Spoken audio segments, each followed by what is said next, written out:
Yo, what's up y'all? It's your boy Tim Apple coming back at you again with another video, and today's video is gonna be interesting because I want to show you guys every single phone and tablet that I have. So besides the Alcatel Cameo X I actually have on my kitchen wall for the time and the weather and stuff like that, and a Galaxy Tab 2 7-inch I got in my bathroom wall, the old one that has pretty much the same thing. This is actually all the phones and tablets that I have in my massive collection. And then I'm even recording with my S9 right here on the camera. But this is what I have right now, and I actually have big plans to actually grow this like a lot bigger. Like it's gonna be Tim Apple approved, so that's where I'm gonna leave it at. But yeah, let me actually show you my massive phone and tablet collection. Alright, so first off, let's go over the intro real quick.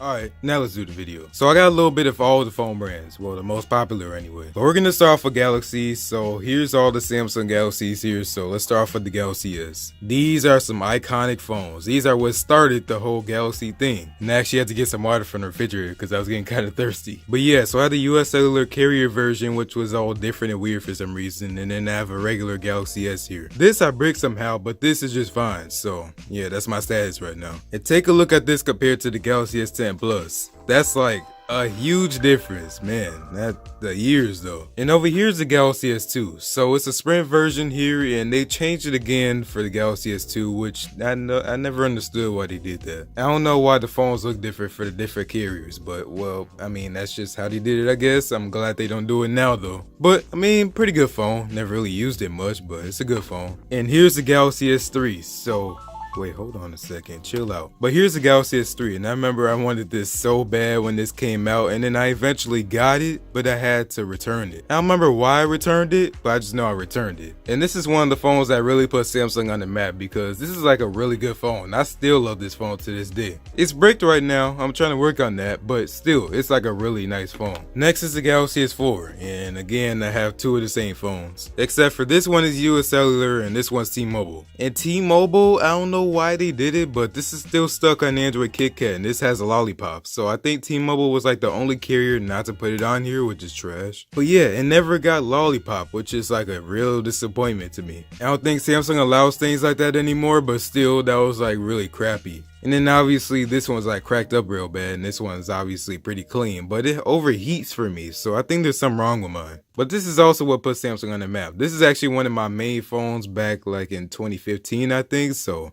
I was using it for a while, and then I got the Note 5. Next up is the Galaxy S5, and I still see people around to this day with this phone. You know everything that happened with the phone, they got water resistant and everything, and I still use it sometimes, so nice phone. Next up is the Galaxy S6 Edge Plus here, and obviously it's like really cracked. That's kind of like a theme-ish with my phones right now. It got a lot better over the years with less cracked phones, but like, yeah, that's definitely cracked. But the S6, obviously that's what got into this metal and glass thing from Samsung, and now they're still going with it. And yeah, nice phone. Next up is the Galaxy S8 because I don't have the S7, and I still use this to this day. I'm trying to unlock it right now. Alright, there we go. But I still use this to this day, even though I got the S9 and the S10. I like the size of this thing, and that's what Samsung switched to with this whole infinity display thing now, and people still use this. I see this everywhere, guys. But yeah, so that's the Galaxy S8 there. Cool. Alright, so next up is, well, the Galaxy S9, but I can't really show it right now because it's recording. But I use this like as one of my main phones with the S10. And then we got the S10 here. So yeah, you already know about this phone with the new Infinity O display and wireless power share and all the other things that they put in here. Really nice phone. But I have the international one, and actually have this phone I swap up because I'm trying to get the US one because I like the US one way better than the international one. And I'm in the US. I just thought the international one would be better, but I just think the US one's better. Next is my Note 4s here. Oh my god, yeah, that's a problem with one of them. But next is my Note 4s. So this actually got water damage, which is why the screen is like open like that, and you can see all inside the screen. So obviously that doesn't work, but this does work. So this is my T-Mobile one here, and I still use it sometimes because of the IR blaster. But I don't really see people with this anymore. I just see people with the Note 9 and the Note 8. And then I have the Note 5 over here. That's what I have for a while, like a long time, and I still love this phone. I think this probably has to be one of Samsung's best, most optimized phones ever because it has an Exynos chip in here instead of a Snapdragon, and this runs way better. It runs smoother than the S7 Edge I had. That's something. And then I have my Samsung Z4 over here. You guys already know about this. This is actually the Tizen phone without Android. And I still use this phone. I don't really use it much, but I use it and it's a cool phone. So it's on Tizen 3.0.0.1 and hopefully Samsung will switch to this soon because I'm not watching everything. So you just need to unify it more. Alright, so that was actually it for the Galaxy phones. I'll get to the tablets in a second, but let's just put these away. Next is my ZTE Blade Vantage here. So it's a nice phone, but I just have a problem with the storage on here. So I think this is the phone where I got it right out the box and it had like no storage. But yeah, that was the Blade Vantage. I just wish it didn't have that storage problem. Next is the Huawei Nexus 6P, which isn't actually my phone, but I'm using it for a little bit. I think I'm gonna do a video on if it's worth it in 2019, but it is a nice phone. I've been liking it. I always wanted a Nexus, even though I still don't have a Nexus to own, but it's a nice phone. And the next is the HTC phone. So this is the T-Mobile G1, the first ever Android, and it has problems with this phone, so I have to look into that. But yeah, the first ever Android, man, that is crazy. Like, do you remember this? You probably don't, but like, do you remember this? But you remember when we had to slide up a text on here and stuff like that? Man, it looks so sidekick on here. You look like you're in an action movie with this thing, man. My God. And then it's the HTC Droid Aries. So this is the first phone, the first Android phone that I really got to use.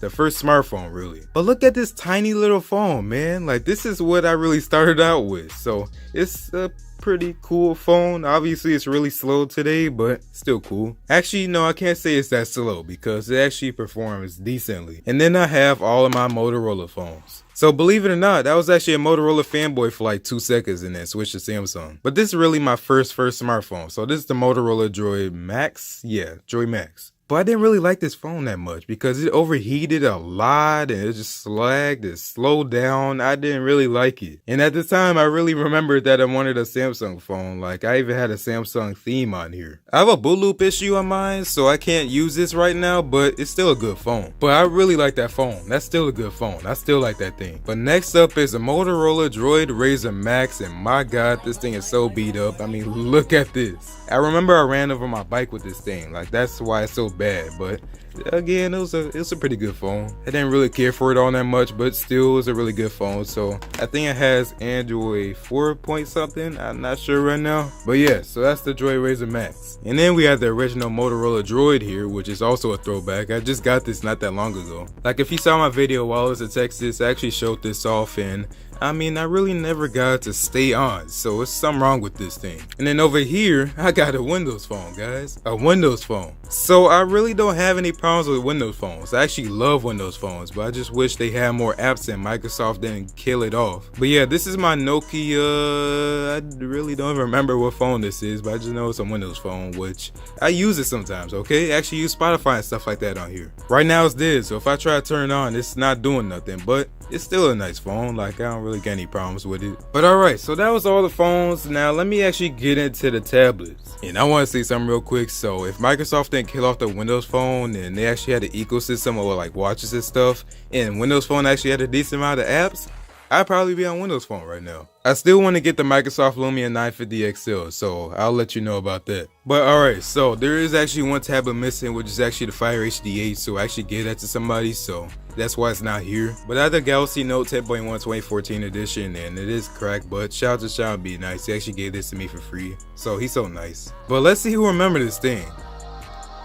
Just that startup sound though, man. This is still a really good tablet, and it has an S Pen here on the side, which is actually embedded in the tablet, which is nice. But yeah, Galaxy Note 10.1 2014 edition. It's a nice little tablet. And here is the Galaxy Tab S4. I can't stop using this thing, guys. Like, I love this thing. This thing is so underrated, man. Like, I'm not even gonna lie to you. I use this thing all the time. I have the book cover keyboard upstairs, so I don't have it on right now because I just wanted to show off the tablet, but it's a really good tablet, man. Loud speakers, great screen, fast and responsive, even faster than the Galaxy Note 8. And yeah, I really don't got no problems with this thing. Like, it's a really nice tablet. And then lastly was like my first really good tablet. It's the 8-inch Galaxy Tab S, and I got this for $84. I still remember that.